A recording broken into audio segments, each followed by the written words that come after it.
In this week's Parsha, we continue to learn about tsaras. And one of the reasons why a person would get tsaras is because they spoke lashon hara, because they slandered and put down another person. Why is tsaras the punishment for putting down another person? Sometimes the reason why a person puts down another person is because they're upset at them, they're angry at them. In general, they're just in a bad mood. And one of the things tsaras does is hopefully it should change a person's focus.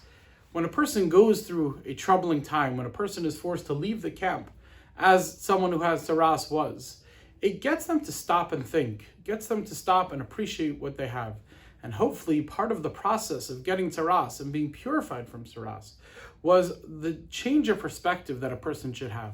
They should recognize all the good they had in their lives. Unfortunately, sometimes we don't realize all the good that we have in our lives until we lose it. When we lose it, then all of a sudden we realize, wow, life was so good before. And therefore, when a person gets tsaras and they change their focus, all of a sudden they realize all the good that they have no more reason to put down another person. Everything is good in life. Everything is going great.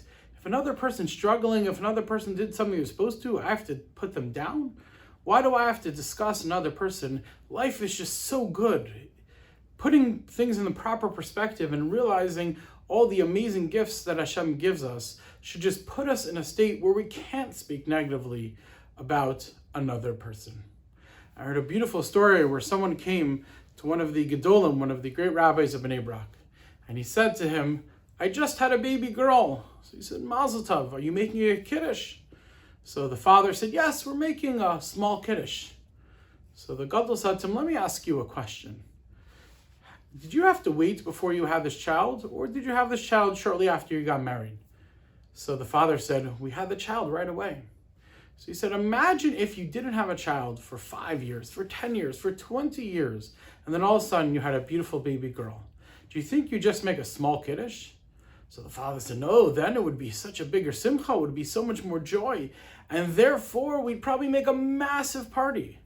So the Gadol turned to him and he said, well, now you have so much more to thank Hashem for, because not only did you have a beautiful baby girl, you didn't have to wait 20 years to get that beautiful baby girl.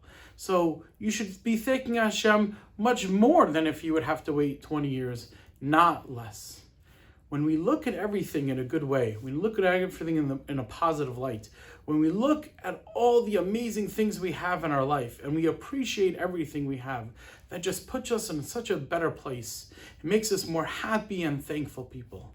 May we only see the good in ourselves, may we only see the good in others, and may we only see the good that Hashem does for us. Have a great, great Shabbos.